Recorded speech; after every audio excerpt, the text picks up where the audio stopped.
All right, Joe, thanks for joining us on a huge day for you. These things are years in the process. You see these guys when they're really young and you spend a lot of time, working on deals and all that. When you get to a day like today, what is it actually like in that room? Well, in that room, there is a lot of excitement that all the 3, 4 years of work that we put into Luis Hernandez is finally coming to fruition for his signing of his first professional contract. And like I said today, this is not the last step. It's the first step of a journey that obviously it's going to have ups and downs, but with his character and his overall makeup, and with the help of the education that the Giants are going to give him as a baseball player in person, he's going to succeed and help us at the big league level. A little bit different. Last year, I think you guys had 15 guys led by Joshua. This year, three. Obviously, Luis takes up most of the bonus pool. How challenging was it, I guess, a different challenge to have one guy kind of take up everything? Yeah, the challenge is that when you get the one guy, you better be 99% right on that guy, right? But I think it's a really good challenge because it makes us really focus on the things that we like and what we look for in players, and complete the entire picture of the player. So it was a little hectic, but it was good. It was we actually enjoyed the challenge. The staff enjoyed the challenge. I think the San Francisco Giants enjoyed the challenge, and even though we only got one big time players, I think the other two players, Alexi Gallego out of Mexico, right-hand pitcher that we signed, has a profile to be a starter in the future, and the kid Hugueto that we signed out of Venezuela for less money also has some interesting tools and skills that he brings to the game. I think everyone probably who's into this stuff reads the scouting reports and knows a little bit about Luis. But for you, I mean, like you mentioned, you better be sure about this guy. And I know you guys Right. have been for a long time. What really stands out that makes him such a special prospect? Yeah, I think it's the ability to play the game at such a high, with such high skills for a 16, 17-year old. To rewind a little bit, our area scouts in Venezuela started following Luis in 2020, and he jumped over to Colombia for a tournament in the fall of 2020 when we could go out after COVID, go out and start scouting again.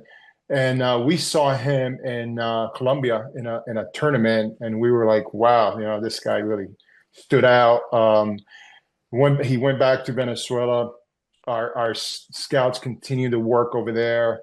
He went back out to Mexico for another tournament. We got in what it's called cross checkers, supervisors into Mexico to see him play, and we just continued the process into a certain point. We decided, hey, let's make a run at this guy, and before we decided to make a run at him, when we evaluate and sign a player, it's a team effort. It's a collaboration of all five departments: education, player development, medical, strength and conditioning.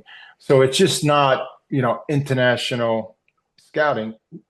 And I want to say it is, but there's a lot of input from other part of the organization, and when we came to a point that, hey, I think this is the guy, we just moved Mhm. forward with the process. He hit 346 in a Venezuelan pro league, and I think what stood out to me too was the strikeouts and walks were just about even. I assume that's extremely rare. What is just so different about his approach at the plate? Yeah, I think it's a very control approach. It's a very sound approach for a 16, 17-year-old kid. He sees the ball very well. He sees the fastball very well. He recognizes the breaking ball, and his hands and stay inside the ball, and he uses the right center field part of the field very well, which you don't see younger kids do because they're so pool happy when they're young because they want to hit the ball over the fence. So when you see a younger kid use the right center field part of the field, you're like, wow, this guy's staying inside the ball. This guy's driving the ball the other way. The easiest thing to do is to learn to pull the ball. So the hardest thing to do is going the other way. So he's already doing one of the toughest thing to do as a hitter. Hmm. We were just like, wow, this is pretty good. And obviously he did it at the pro league level, which is composed of former minor leaguers, some big leaguers that are now, they got released and now they're playing. They were playing over there, and the pitching is pretty good. I think the pitching is, you get some 90, 92, 93. So it's a pretty competitive league for 16, 17-year-old kid. And I know you guys view him as someone who can stay at short long term and Yeah. play a premium position. Yeah, I think we view him as that. I think, if you want to compare him to a major leaguer, he's maybe Miguel Tejada, Hmm. former big leaguer, kind of that 5'9", 5'10", stronger kid. You can also compare him to Tobar with the Rockies, with less strikeouts in Tobar, but kind of the same type potential power numbers. So. But like I said to certain people today, I said I think he's just going to be Luis Hernandez. He's going to be he's going to create his own identity. So we're excited about that. I was watching some of his Instagram videos, and he was had a lot of golf videos, and he has a tremendous golf swing. It almost looks like he could go pro in golf at some point. What kind of athlete is this guy that at that age he could Yeah, do both? yeah. I mean, yeah. He actually, and you know what? He picked up the game of golf pretty late. He picked it up like a year ago, basically. And his agent, Carlos Guillen, former major Mhm. leaguer, plays a lot of golf, and then he took him out on the course one day and they started swimming. He was like, wow, yeah, he has a really easy swing with the golf stroke. I'm not a golfer, so I couldn't tell you as wow or not, but I hear people telling me that, hey, this guy's pretty good and has a really good long game, whatever that means. One question I've been asked by some Giants fans recently is what's next for him and him being so advanced. Does he need to do the traditional DSL ACL path, or could he accelerate a little bit? Yeah, I mean, for me, hopefully he can accelerate, but that's not my call. Hmm. Ultimately, it's up to Kyle and Randy that run our player development. I would love to see him um, go straight to the US and create attention. Can you imagine having Joshua and him on the same field? Hmm. It would be such an exciting time for Giants fans and the organization to see these two unique athletes that can play a premium position, and their type of game is totally opposite of each other. So Hmm. it's would be very exciting. I know this is a Randy and Kyle and Buster and Zach question mostly, but how do you see those two fitting together? Both of them very young. I think Joshua just turned 18, so 18, 17-year-old shortstops. Do you think it's going to be a competition for a few years, see who ends up being that guy? Yeah, you know what? I would love to be a competition because I think competition brings out the best of athletes. You know what I mean? And the funny thing is that because we brought these players together before they signed for workouts, they know each other. Mhm. They've been around each other, so they know. And with social media now, they know the bonus, they know the hype. So it's like I think they're both competitive kids. I think they're both great kids, and I think the future is very bright for the San Francisco Giants. Tell Giants fans who are listening to this a little bit. I think this is going to be a year where Joshua starts to get a lot of attention, and so, you already kind of see it the last few days as Baseball America puts their lists out. What makes him such a special prospect? Joshua, because his athleticism is off the chart, and because he's so energetic, he's so quick, he could beat you on both sides of the ball. He could beat you with a long ball. He could beat you with stealing a base. He could beat you defensively. And obviously, there's a little crudeness to his approach at times because he swings out his shoes sometimes, the whole saying, but when he's controlled, it doesn't get any better. And then you take Hernandez, where he's going to drive the ball the other way. He's going to control the strike zone.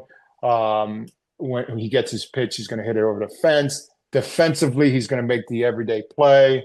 It's almost like Brandon Crawford, right? Hmm. Brandon Crawford wasn't flashy, but man, he was a Gold Glover. Yeah. He would make every play to the left, every play to the right, right to him. So two different type of players. Hmm. Josh is an exciting player, energetic. Um, um, Hernandez is more controlled, kind of a professional approach. But we're glad they're on the same field. I know this is a different signing class, but since I have you, Kayama and Martinez are starting to really accelerate as well. What did you like about those guys when you brought them in? Yeah, I mean, Kayama was a converted guy. He wasn't pitching long. He was only pitching for 3 months. We had a lot of history with him from our scouts in Venezuela. Then he jumped over to a tournament in Colombia, two tournaments actually, and his arm worked very well. He was a good mover. He was a plus, which makes him a plus athlete.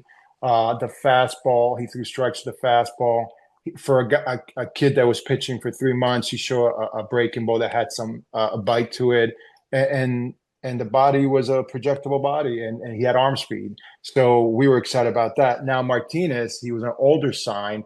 I saw him with our staff in Maracay, Venezuela, and in a pro stadium. And he came for a workout, and he was just lights out with the arm speed. He threw strikes, strong kid. We met with him, good character, and we gave him a chance. I mean, I'm not going to sit here and say, "Oh yeah, we knew Martinez was going to be that." We liked some of the package he brought to the table, and we said, "Hey, we have this type of money only. Do you want to sign with the Giants?" And he signed, and he's doing great. Great, he's a great kid. I'll finish with this. Everything these days is around Buster Posey. He takes over at a time where you're finalizing Joshua. But he's had a full year now, and I know you mentioned you've been on Luis for years. What Right. has that experience been like with Buster? Maybe I know talking to him, he went to the Felipe Lu Academy and was impressed with everything there. Just what's that experience been like? And did you have to maybe talk him into this at all, or did he have a real understanding of what type of hitter he was looking at? No, he came, and I give a lot of credit to Buster Posey because he's a future Hall of Famer. And he came into this organization, and he made an impact statement by going down to the Dominican Republic and visiting our academy and being around the kids and seeing the players that we were going to sign. And our staff was thrilled by those actions, and it meant a lot to our staff and to the players that were there. And when he went down there, we had Joshua there, we had Luis Hernandez there, and he was very impressed by their actions and their hitting skills and their hitting tools. So it was a very gracious thing to do for him to come into the DR and see our complex and our players. Incredible power statement by him. And then the other thing he did do is when you come into your organization, you're always going to have positives and negatives, right? So when he came in, I think he looked at the positives and is working on fixing the negatives. So I think that's a credit to his intelligence, to being around the game for so long, and it's great that he's had patience with us, and he has seen that our international staff is doing a good job. Well, back to back, very, very strong January 15th for you. So I thank you for taking some time. I know this is a day to celebrate a little bit, but I appreciate it. And I'm sure it gets back to work on 2027, right? So, Yeah, I mean, there's no, we're having meetings right now for 27, so there's no downtime in international baseball. Just to let you know, we don't have we don't have the October 15th to January Yeah. 15th that period. So it's just getting back to work. We start grinding again and start putting kind of our board together for next year's class.